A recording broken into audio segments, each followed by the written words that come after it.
Hello, and thank you for joining me for How to Study the Bible in Greek Without Knowing Greek. Lesson 3, Greek Verbs.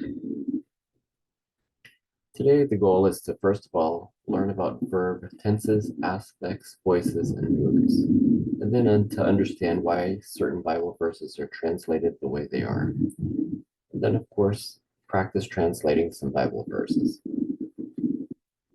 There are 6 Greek tenses. First of all, there's the present tense. For example, luo, meaning I am loosing, I loose. Second is the imperfect tense, aluon, which would translate I was loosing. Third is the future tense, luso, I will loose. Fourth is the aorist, alusa, or I loosed. Fifth is the perfect tense, laluka, which would translate I have loosed. And sixth, the pluperfect, alalukane, I had loosed. Next, let's look at the 3 Greek voices. First is the active voice, where the subject performs the action. An example of this, he broke the toy. So he is the subject of the sentence, and he performed the action. He's the one that broke the toy. The second voice is the middle voice, which is where the subject performs the action and is affected by the action. For example, I moved, by implication, myself. So the subject did the action, but is also affected by the action. The third voice is where the subject does not perform the action, but receives the action. For example, the toy was broken.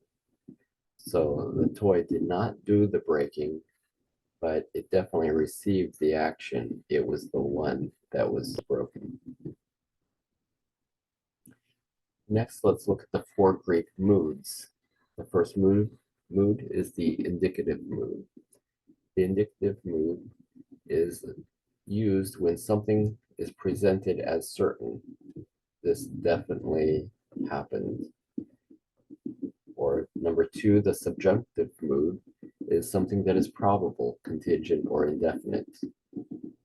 Third is the optative mood, something that is possible or hoped for. And fourth is the imperative mood, something that is commanded or requested. So if you tell your son, go to your room, it's a command. He's expected to do it. There are 3 Greek aspects. The first aspect is the imperfect aspect, which is used in the perfect tenses.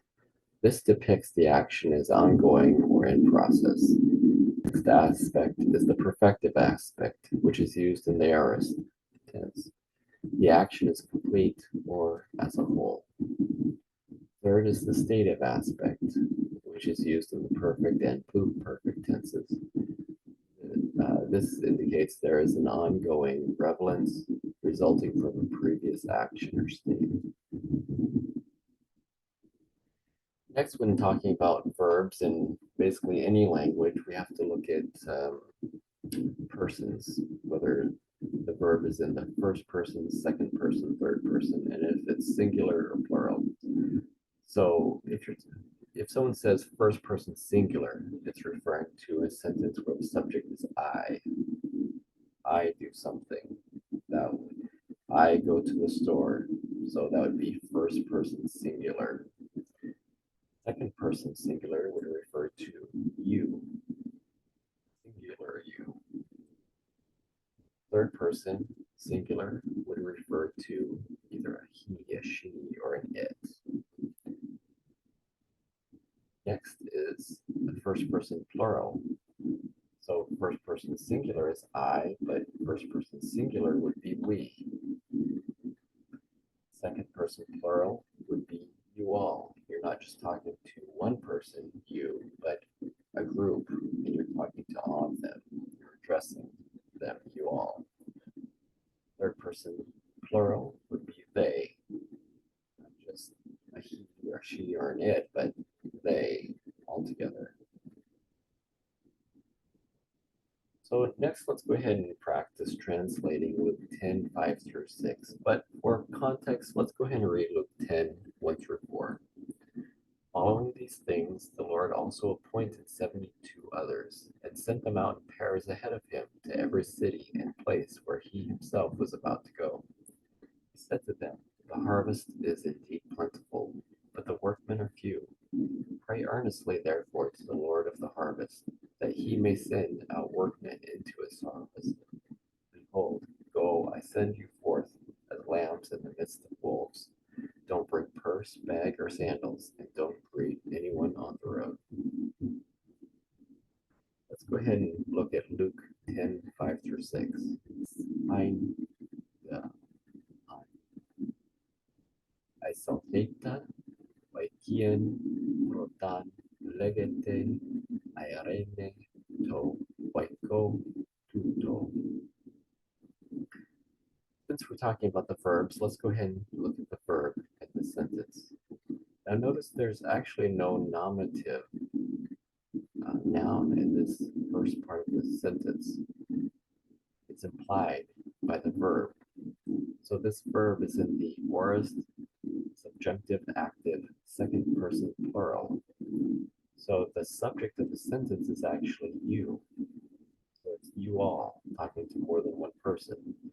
And this verb, the ending indicates what tense it's in and all the details as far as second person plural or a subjunctive active. We're not going to go into exactly what each ending means. We're going to assume that this is correct and use this in our translation.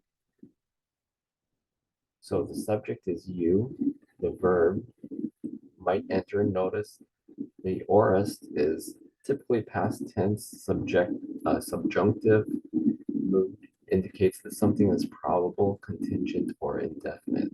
So this is, you might enter a house. It's a not certain. Whatever house you might enter, or you could say whatever house you might have entered. The meaning doesn't change. Now let's go to the next part of the sentence. Again, let's look at the verb, say. The verb is present imperative action, second person plural. So it's an imperative, it's a command. This is what Jesus is telling them to say. He's saying, first say, so forth. So remember the imperative mood, something that is commanded or requested. So Jesus is telling them what to say. So whatever house you may have entered, or you might enter, first say peace to this house. Remember, we have the this replaces the, so peace to this house.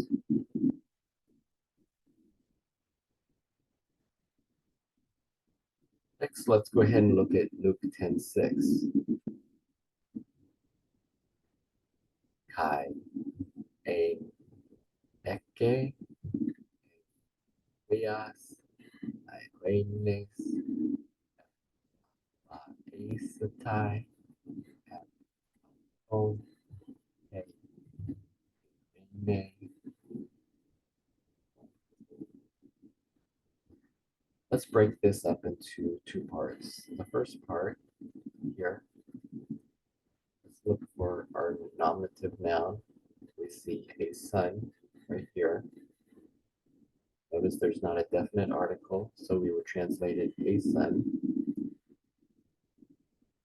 And the verb here being present, subjunctive, active, third person singular.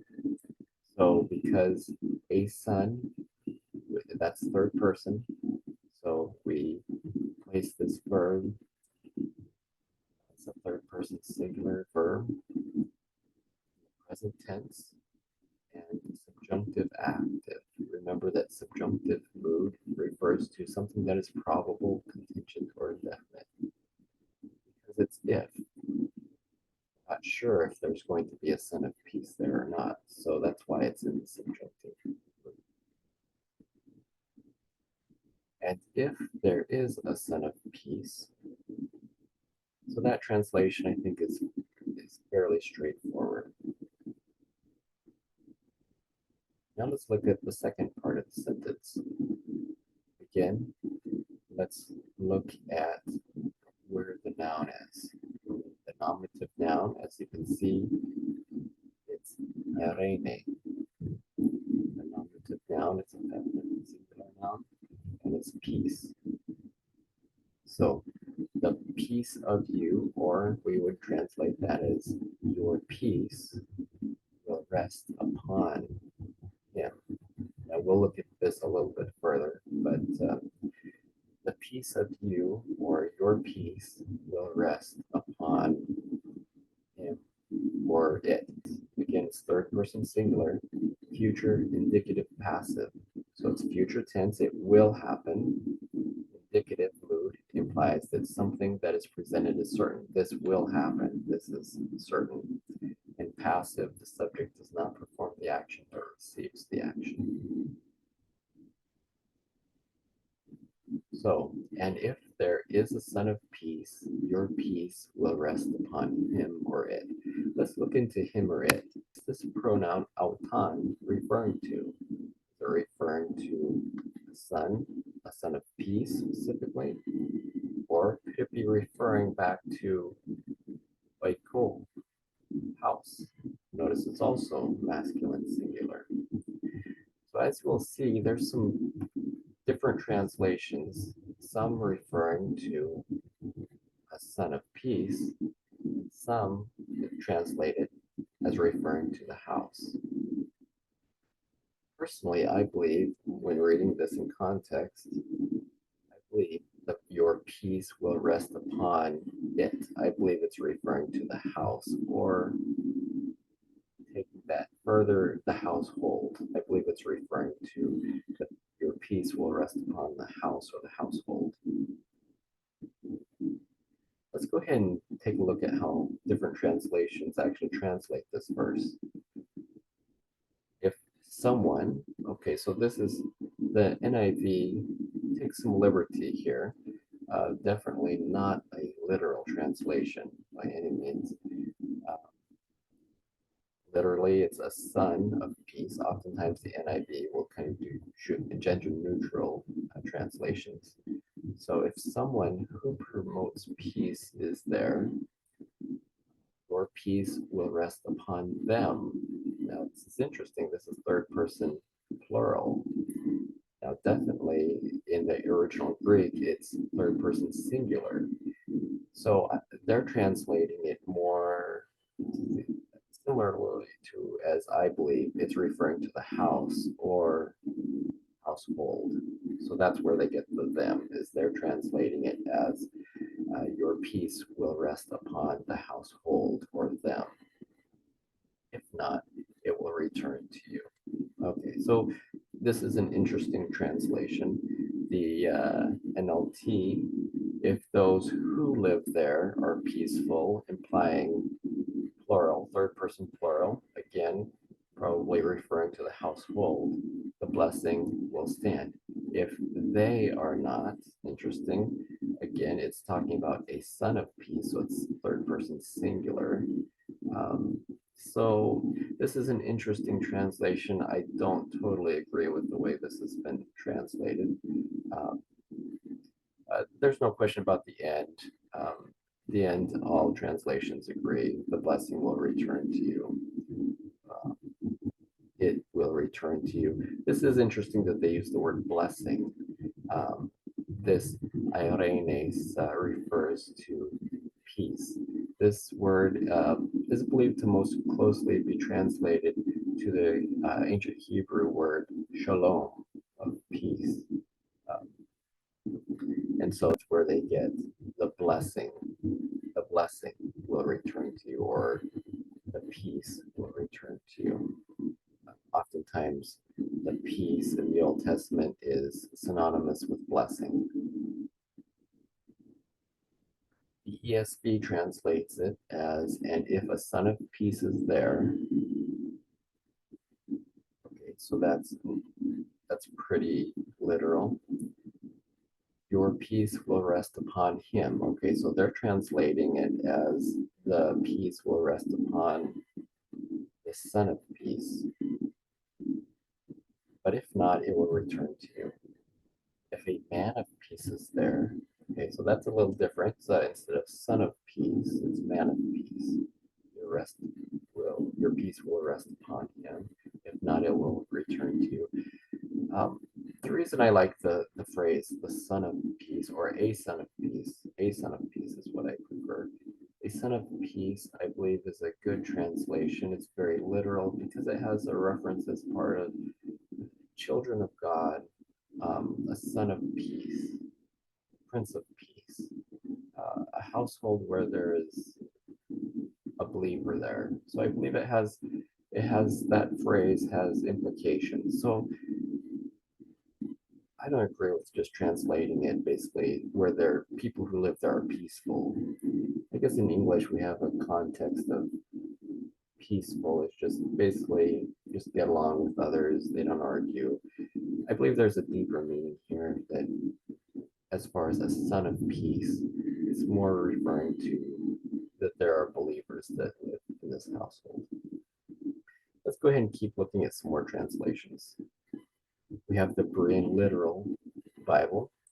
And if a son of peace is there, your peace will rest upon it. Okay, so interesting here, it referring to the house and not to the son or a son. But if not so, it will return to you. Personally, I like this translation the best. I think it's very, very literal and it portrays the meaning of the text very well. The King James says, and if the Son of Peace be there. Now, that putting the there, I think is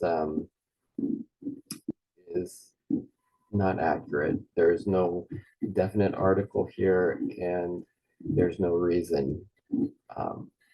This is not talking about like the Prince of Peace. It's not talking about one specific person. This could be any son of peace. So I don't agree with the translation of putting that definite article the in this case.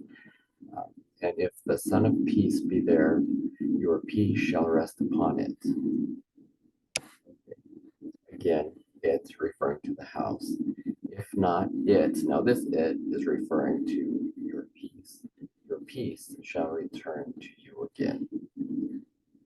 And if, okay, now the New King James Version. And if a son of peace is there, your peace will rest upon it. Again, it, house. Okay, I agree with that. If not, it will return to you. It referring to your peace. The New American Standard Bible, and if a man of peace is there, your peace will rest upon him. Okay, so they're translating as him refers to the man of peace. But if not, it, meaning your peace, will return to you. We have some interesting different versions here. Not tremendously different meanings, basically the same meaning. It's just whether you think the peace will be upon the son of peace or refers to that it'll be on the household. I don't think it has too much implication.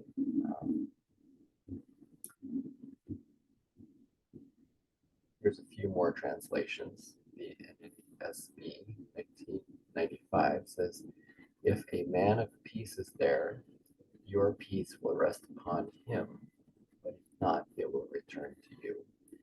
NASB 1977, and if a man of peace is there, your peace will rest upon him, but if not, it will return to you.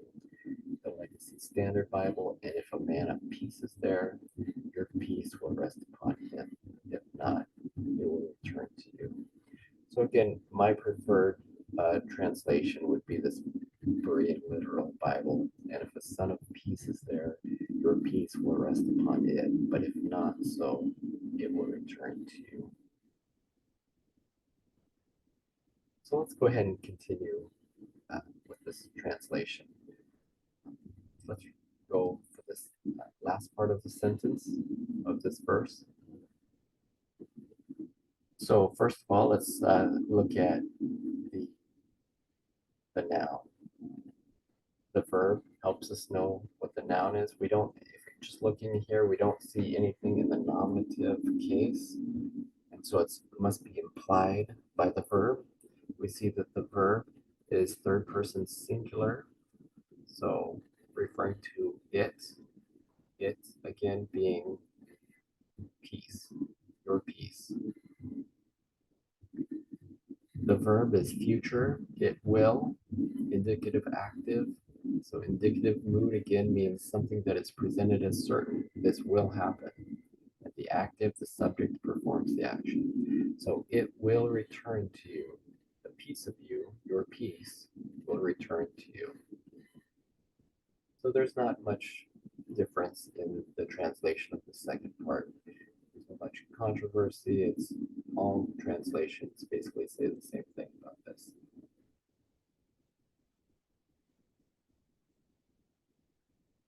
So, and if there is a son of peace, your peace will rest upon it. However, if not, it will return to you. So that concludes our lesson for today. So for homework, review the verb tenses, aspects, voices, and moods. Next, practice translating verses on www.biblehub.com. Focus on the verbs and how they control or affect the sentence. And lastly, of course, keep practice reading Greek and pronouncing words correctly. Thank you for joining me, and I